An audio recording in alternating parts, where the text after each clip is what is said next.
So when did you get into hosting? I got into hosting by seeing my dad, his like, you know, hobby was to have a dance, like I wouldn't say it was a band. It was like, say they're performers for the governor's ball or for a hunger, you know, the hunger walk, which is like benefit walks and stuff. Mm-hmm. And so him and his band, they would get together. They all had their own professions. But I would see my dad not just be one thing, you know what I'm saying? Like one-dimensional Black people just don't exist. Like nobody's one-dimensional, but like, you know, we gon' have a couple of trades. And so my dad and a couple of other his friends, you know, one would play the bass. Actually, my cousin Anissa, her parents were actually in the band. Brene, you know, Anissa Brene. Yeah. So we were literally like kids of performers. So we were able to see them enjoy themselves, be on stages literally full of thousands of people at a young age, to see them entertaining people and then go and do their lives and just kind of be. And entertaining was always something I made sure I wanted to do, instead of like being like the pretty girl that's just like, okay, yeah, like y'all have my section, y'all get my bottles. So I realized what I didn't want to do in college. And so in high school, I always threw parties. I always, like from a younger age, I would perform.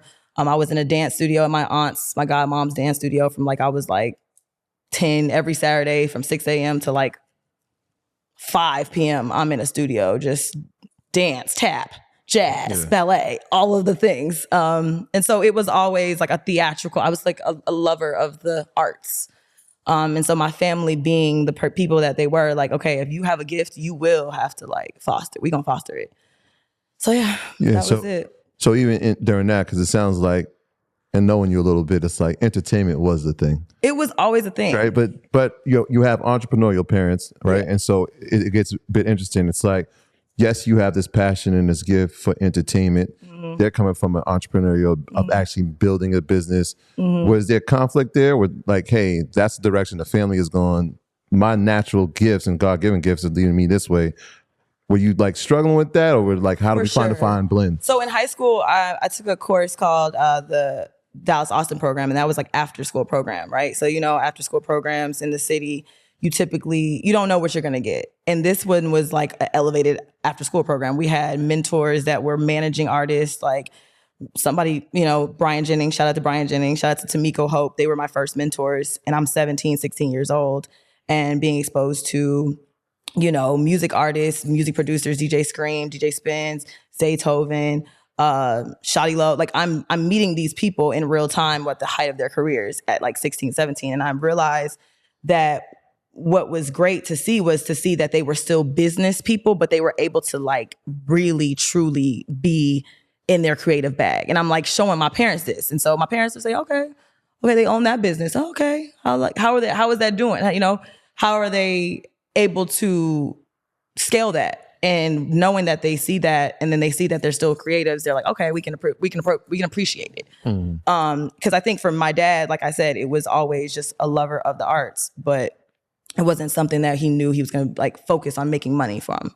And I think I was just like, okay, well, I'm about to show y'all, like we can make some money off this. This can be a profit, you know, we can make some profit off this. So how do you make money? Like, how do you start making money from hosting? Yeah. So I started off in college, and, you know, in Miami, I went to school in Miami, you kind of realize everybody's a promoter, but what type of promoter do you want to be, right? You want to be the one that's like, okay, I don't want to be on South Beach. I know that there are parties that are going on down there, but like, there's a lot of like, I'm going to be just frank, drugging. Like, I remember one party, there was somebody that like roofied one of my like champagne bottles, and like I threw up in this guy's hand. It was like a crazy story. And I was like, what is going on? Like, I'm like fresh out of high school. I had never even had a college like experience like this before. So I was like, all right, I don't want to be down there. I want to be where the people are that are just being authentic to themselves, enjoying themselves, showing up as themselves, have a background of understanding that like we want to have a safe, good time, but also like we want to be somewhere exclusive.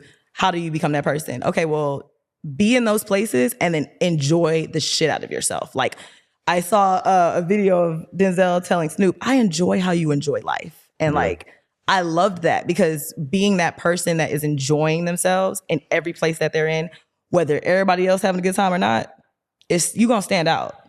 And so I would always say, okay, well, I'm about to be here. Y'all want to pull up over here, talk with the person that's doing something. I started Curation at a younger age because I'd already been doing it in high school. And I'm like, okay, we having a house party, pull up. But to be able to monetize, I'm like, okay, well, let me go get the sponsors that are going to be there that would give us free drinks, or let me reach out to some people that are, have some rank in the city and that would pull up with some good people, not some people that's like, who are these folks? Like, why did you bring these folks up in here? Mm-hmm. And then, also like bring the environment that like, you're going to have a good time. Get a good DJ. The music is always right, And so curated the vibes, and then it would just be it would start off like 500, okay, cool. All right, well, Paige, if you can do 250 for, this, and then I'll give you a shot at having somebody there that you rock with. So I started managing an artist shortly after high school. I started managing a producer, so I have something to leverage that they would want, somebody there, but I'm also using those people for leverage too. Like, okay, hey, this person's trying to get out. Can you give me a cheaper price to host, but I put this person on a platform? So I always utilize my platforms to put somebody else up, and it was consistent. I was always consistent. That was happening in Miami, or that was happening here in Atlanta? Miami, Atlanta. I was in college. This is crazy to say, but I was in college and I was repping, because I started with PR like right out of high school, and I was repping a producer named Jimbo Slice. He went to high school with me. And I was in college, and he was doing sessions with The Remedy, with Done Deal and people. And like, I would set it up. He would be with Thug, Future, all those people. And I'm like getting calls while I'm in on my way to finite math class. And they're like, hey, so this session didn't go too well, or this session went great, or they're trying to get this placement, all these things.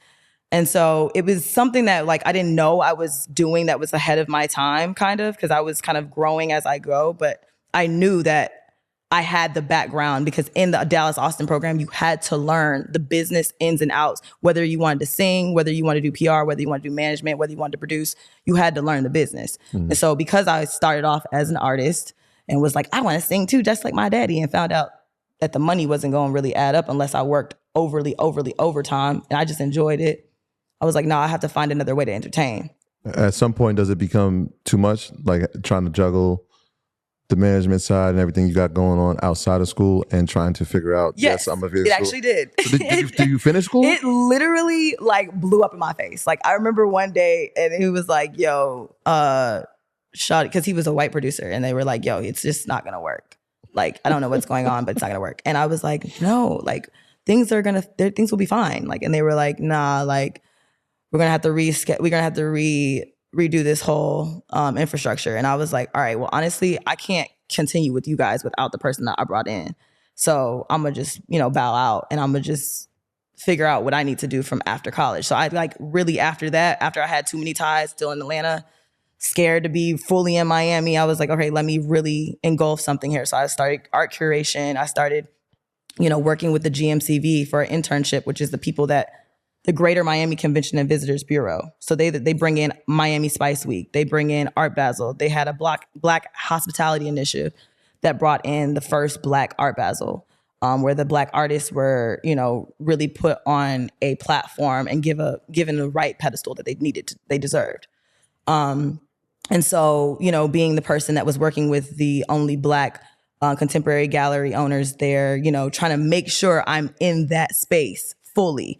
Not just trying to be in Atlanta, trying to do this, have a little whoop-de-whoop, make a little couple of change off of placement that wouldn't get to me for like, who knows how long. Mm-hmm. So, I would always have my hand in and out of the music industry. And I was like, find a way to have it be fully immersed in that space that you're in and staying present in it.